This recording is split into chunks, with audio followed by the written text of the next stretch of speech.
नमस्कार दोस्तों, यह वीडियो उन पढ़े लिखे और बुद्धिमान लोगों के लिए है जो परमात्मा गॉड अल्लाह को जानना चाहते हैं कि वह कौन है और कैसा है।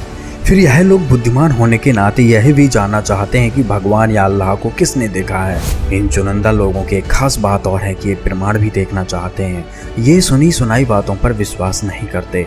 तो दोस्तों, इस वीडियो में हम प्रमाण देंगे कि भगवान कौन है और उसको किस किस ने देखा है तथा वर्तमान में वो हमें कैसे मिलेगा। मैं रोवत हूँ सृष्टि को, सृष्टि रोवे मोहे, गरीबदास इस वियोग को समझ न सकता कोई। दोस्तों, क्या हम लोग ही भगवान को खोज रहे हैं या फिर भगवान भी हमें खोज रहा है?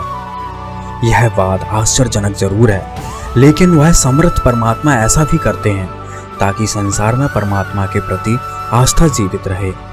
इसके लिए परमात्मा अपने बच्चों को तत्व ज्ञान से परिचित कराने के लिए प्रत्येक युग में प्रकट होते हैं, जिसका समर्थन हमारे सद्ग्रंथ भी करते हैं कि वह परमात्मा प्रत्येक युग में प्रकट होकर मनुष्य की तरह एक जीवन व्यतीत करते हैं और अपनी आत्माओं को सत्य ज्ञान प्रदान करते हैं।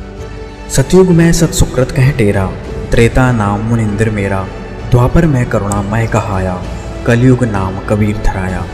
जी हाँ दोस्तों, वह कबीर परमेश्वर ही है जो प्रत्येक युग में अलग अलग नामों से प्रकट होते हैं और अपनी प्यारी हंसात्माओं को सतमार्ग सतभक्ति देकर मोक्ष प्रदान करते हैं। तो दोस्तों, आज हम चारों युगों की बात करेंगे और जानेंगे कि किस किस पुण्यात्मा को परमात्मा मिले।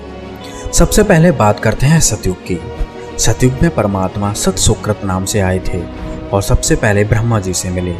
उनको तत्व ज्ञान से सृष्टि रचना का ज्ञान करवाया, जिससे वो काफ़ी प्रभावित हुए और परमेश्वर के उस ज्ञान को अद्वितीय बताते हुए प्रथम मंत्र प्राप्त किया। परमेश्वर ने ब्रह्मा तथा सावित्री जी को उपदेश दिया। इसके पश्चात परमात्मा विष्णु जी के पास विष्णु लोक में गए, उनसे चर्चा की तथा विष्णु जी को शिष्य बनाया। परमात्मा ने विष्णु जी व लक्ष्मी जी को उपदेश दिया।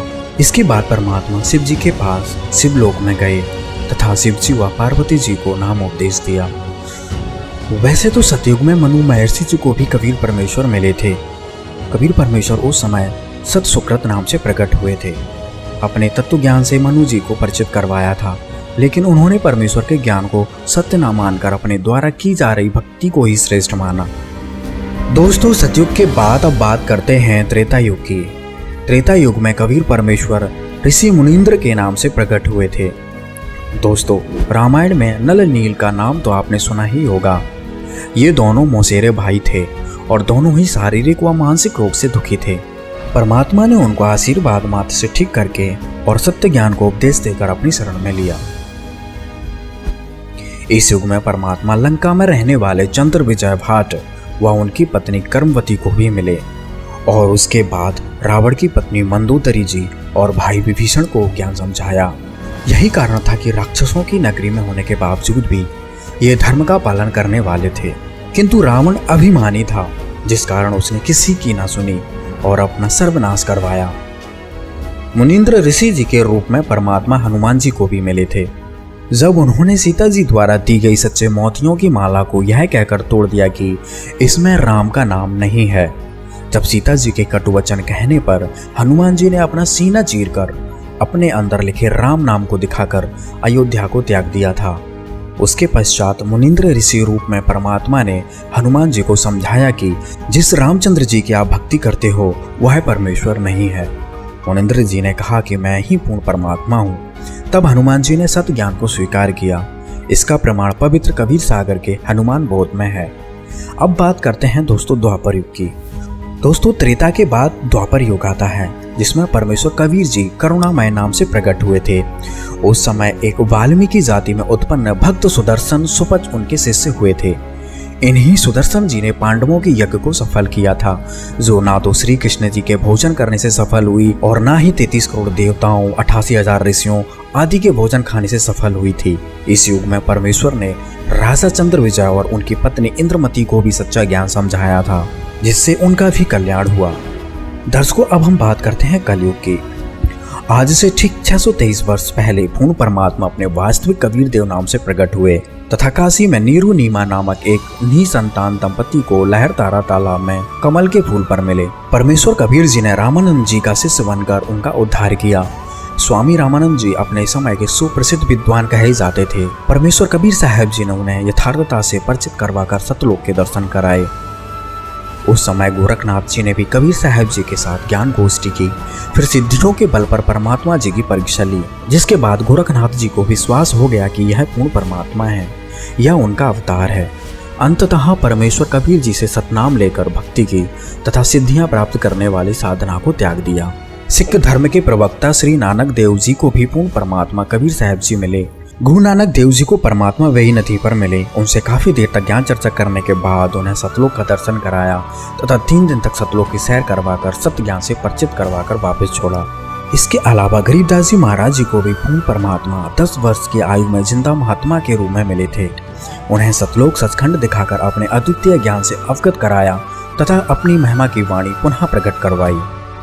बांधवगढ़ के सेठ धनी धर्मदास जी जब 68 तीर्थ की यात्रा पर निकले हुए थे, तब पूर्ण परमात्मा कबीर साहब जी जिंदा बाबा के रूप में धर्मदास जी को मथुरा में मिले और कर्मकांड में उलझे धर्मदास जी को सत्य ज्ञान सतमार्ग बताकर सद्भक्ति प्रदान की तथा सतलोक के दर्शन करवाए थे।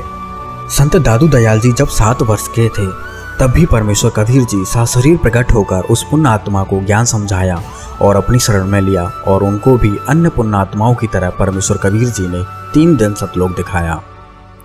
कलयुग में ही श्री मलुकदास जी साहब को पूर्ण परमात्मा मिले तथा 2 दिन तक सतलोक दिखाया। तब तक श्री मलुकदास जी अचेत रहे।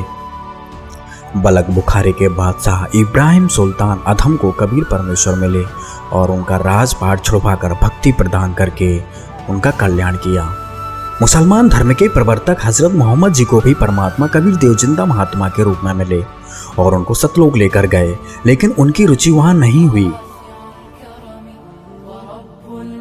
कुरान में लिखे कबीरन खबीरन कबीरा ये नाम वही संकेत करते हैं।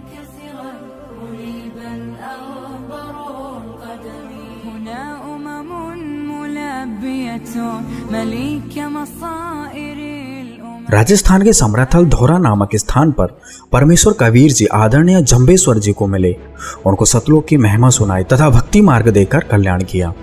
दोस्तों, कलयुग में और भी अन्य महापुरुष हुए जिनको परमेश्वर कबीर जी मिले, जैसे पीपा जी, धन्ना भगत जी, रविदास जी, घीसादास जी आदि।